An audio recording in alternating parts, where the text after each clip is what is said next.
یہ وہ کہہ رہے ہیں ہم جو گلف کوآپریشن کونسل ہے GCC جس کو کہا جاتا ہے، اس میں سے سعودی عرب،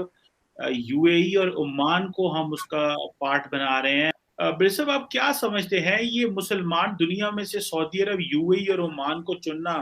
یہ کیا انڈیا جو ہے یہ پک اینڈ چوز کر رہا ہے؟ آپ کیا سمجھتے ہیں کہ سعودی عرب، UAE، عمان کی انڈیا کے ساتھ ایسی کیا ریلیشن شپ ہے؟ آپ کے جو نکمے کا مطلب سمجھتے ہیں؟ تو ظاہر ہے یہ ایک کریٹیکل ایشو بنتا ہے پاکستانی پوائنٹ آف ویو سے، لیکن اس کے باوجود ان کا اپنا جو سٹینڈ ہے انڈیا کا، وہ اپنی بات پہ سر قائم ہے، اور وہ یہ دیکھتے ہیں جس طرح آپ نے بھی بات کی کہ وہ کہتے ہیں کہ ہمارے نیشنل انٹرسٹ میں کیا چیز ہے۔ آٹا، گھی، چاول، دالیں، سبزیاں سبھی تو غریب کی پہنچ سے باہر ہو گیا۔ بھارت ہمیشہ اپنا ایک نیوٹرل اور انڈیپینڈنٹ سٹینڈ لیتا ہے، ہمیشہ۔ وہ کسی دوسرے ملک کو اپنی سرزمین استعمال نہیں کرنے دیتا۔ آپ لوگ کا بس صرف سانس لینے میں بھی ٹیکس لگا دیں،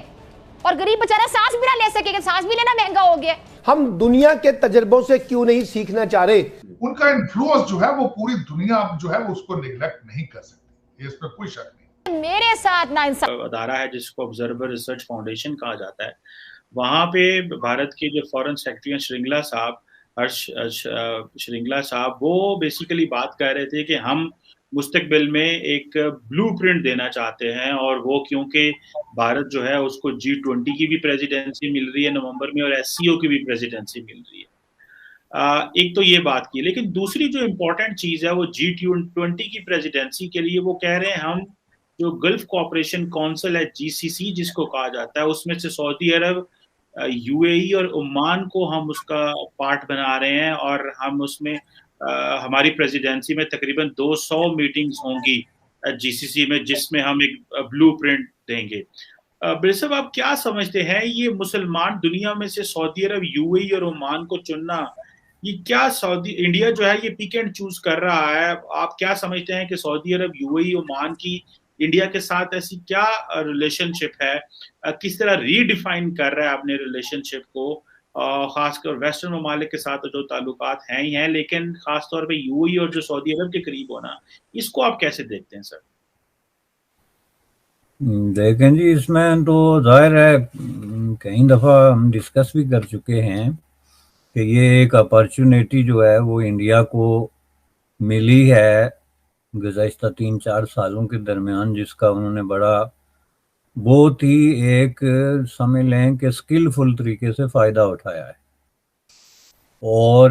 اب یہ جو بات آپ کر رہے ہیں، یہ اس کا اب یوں سمجھ لیں کہ ایک نیکسٹ سٹیج ہے۔ دیکھیں، پہلے جو سٹیج پہ میں سمجھتا ہوں کہ یہ جو ایک تصور تھا نا کہ جی اسلامی امہ وغیرہ اور پاکستان ورسز انڈیا، اور اس کے اندر جو ہے، کیونکہ ظاہر ہے آپ اس کو پاکستانی پوائنٹ آف ویو سے ہی دیکھ رہے ہیں نا، انٹرنیشنل پوائنٹ آف ویو سے تو نہیں دیکھ رہے، نہ انٹرنیشنل کمیونٹی کو اس پہ کوئی پرابلم ہے۔ اگر کسی کو ہوگا تو خوشی ہی ہوگی، چونکہ کوئی ان کے تضادات نہیں ہیں، ایون انکلوڈنگ اسرائیل، جو عرب کنٹریز کے اس وقت یہ جو گلف کنٹریز آپ جن کو کہتے ہیں۔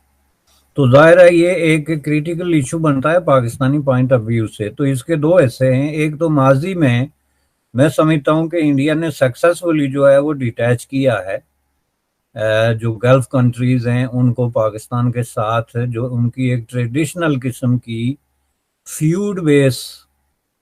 بیس قسم کی آپ جس کو سمجھتے ہیں نا کہ ایک الائنس تھا، اس کو انہوں نے ڈیٹیچ کرنے میں وہ کمپلیٹلی کامیاب ہوئے۔ اب اس میں ریشنل کیا ہے، اور میں اس کے اوپر کیوں خوش ہوں اور میں اس کو اوپنلی سپورٹ کرتا ہوں کہ دیکھیں آپ کا جو ہے نا وہ کسی ملک کے ساتھ ایک تقاضا چل رہا ہے، in this case India versus Pakistan, تو اس میں آپ جو ہے وہ باہر نکل کے تو یہ وہ قدیم جو ہے وہ پریمیٹیو سٹائل آف جو دشمنی ہے اس کو خطوط پہ دنیا کو استوار نہیں کر سکتے کہ آپ کو اپنا جو ہے you fail to resolve a problem with India for last 70 years, اور آپ کے پاس کوئی جسٹیفیکیشن اور ریزن بھی اس کی نہیں ہے کہ وائی وی فیلڈ، تو آپ جو ہے وہ نہ صرف یہ کہ اس کو ریزالو کرنے کی بات کریں یا اس کو اپنے آپ پر محدود رکھیں، اس گند کو لے کے آپ پورے خطے میں بلکہ گلوب پہ پھیلانا چاہتے ہیں۔ میں اس کو گند کو پھیلانا اس لیے کہوں گا کہ آپ یہاں سے اٹھ کے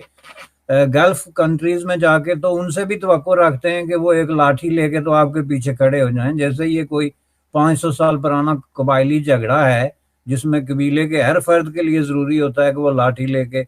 سردار کے پیچھے کھڑا ہو جائے۔ یہ بالکل ایگزیکٹلی یہ تصویر ہے، اگر آپ اس کو ڈیپلی اور سنسیئرلی اس کو انالائز کر کے دیکھیں گے تو یہ تصویر نظر آئے گی۔ یہ رہی ہے پاکستان کی پالیسی گلف سٹیٹس کے بارے میں، اور بنیادی طور پہ گلف سٹیٹس کے بارے میں پاکستان کے 3 قسم کے اپروچز رہی ہیں۔ اپروچ نمبر 1، ہمیں پیسہ دو۔ اب یہ ہے کہ وہ پیسہ خواہ قرض کی شکل میں ہے، امداد کی شکل میں ہے، یا جو ڈیفرل پیمنٹس پہ جو ہے تیل کی شکل میں ہے، یا کسی بھی شکل میں، ایک نمبر 1 ہی۔ نمبر 2، لاٹھی لے کے ہمارے ساتھ کھڑے رہو، جو بھی ہمارا کسی سے جھگڑا ہے اپنے پڑوسی سے، تو آپ لوگ جو ہے وہ 3000 4000 کلومیٹر یا مائل یا جہاں بھی آپ سچویٹڈ ہیں وہاں سے ہو کے تو ہمارے ساتھ کھڑے ہو جائیں، اپنے مفادات کو چھوڑیں، چونکہ ہم امت مسلمان ہیں۔ یعنی ایک ایسا ویگ قسم کا تصور جس کو عربوں نے کبھی بائی نہیں کیا ہے۔ عربوں کی آپ پوری دیکھیں، وہ ایک سلطنت بھی چلا کے گزرے ہیں،